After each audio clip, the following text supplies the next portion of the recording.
Soirée marathon donc à la région.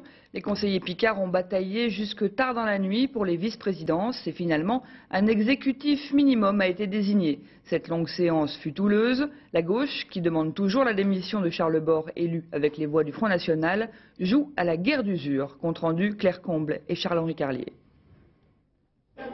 Après une séance marathon de 8 heures, Charles Bord a donc finalement réussi tard dans la nuit à former son exécutif. Un exécutif minimum constitué de 4 vice-présidents, Patrice Fontaine et Thérèse Hart, en congé du RPR, Michel Blondin, représentant des chasseurs, et Jacques Larango, UDF. Tous ont été élus à la majorité absolue grâce aux 11 voix du Front National. Je reçois les votes de tous ceux qui veulent voter pour moi. Et la preuve d'ailleurs, les chasseurs également sont dans ma majorité.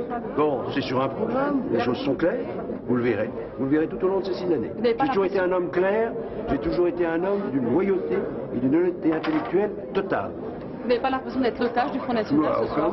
Aucun moment. J'ai jamais été l'otage de personne. À droite, Charles Bord est loin de faire l'unanimité. 4 élus contestent depuis le 15 mars son élection à la présidence. Ils se sont abstenus hier lors de tous les votes. C'est évident. Le moment venu, eh bien, cette majorité sera à la merci d'un groupe dont nous avons dit pendant toute la campagne que nous ne souhaitons pas mener le combat avec lui, et dont les demandes seront tôt ou tard inacceptables.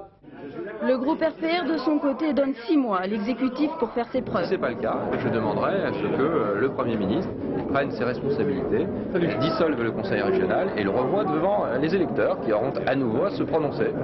Plus motivée que jamais, la gauche plurielle est définitivement entrée hier en résistance.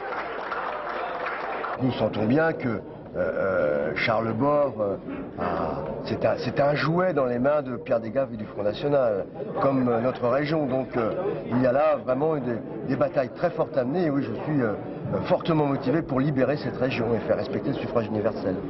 Charles Bord est toujours en place, l'exécutif constitué, mais les bases semblent fragiles et l'avenir de la région incertain.